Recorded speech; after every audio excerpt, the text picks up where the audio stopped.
সাংবাদিক সম্মেলনের মাধ্যমে দলকে অনুরোধ করব যাতে কুমিল্লাতে একজন অভিজ্ঞ প্রার্থী দেয়।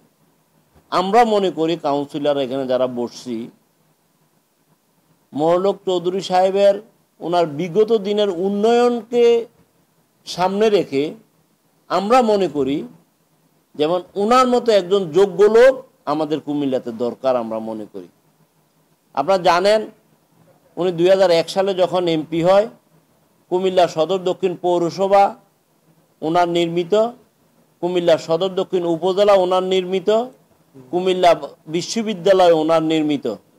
আর কুমিল্লা পৌরসভা, কুমিল্লা সদর দক্ষিণ পৌরসভা হওয়ার কারণে কুমিল্লা সিটি কর্পোরেশন হয়েছে।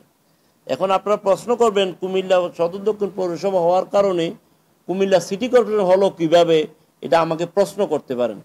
আমরা জানি এবং আপনারাও জানেন, আমাদের থেকে অনেক বেশি জানেন, একটি শহরকে সিটি কর্পোরেশনে ঘোষণা করতে হলে কমপক্ষে 50 বর্গ কিলোমিটারের একটি পৌরসভা দরকার। এতে করে কুমিল্লা পৌরসভা ছিল 17 বর্গ কিলোমিটার এবং কুমিল্লা সদর দক্ষিণ পৌরসভা ছিল 35 বর্গ কিলোমিটার। দুইটি পৌরসভা যখন 54 থেকে 55 বর্গ কিলোমিটার হয়েছে, তখনই সরকার কুমিল্লাকে সিটি কর্পোরেশনে রূপান্তর করেছে।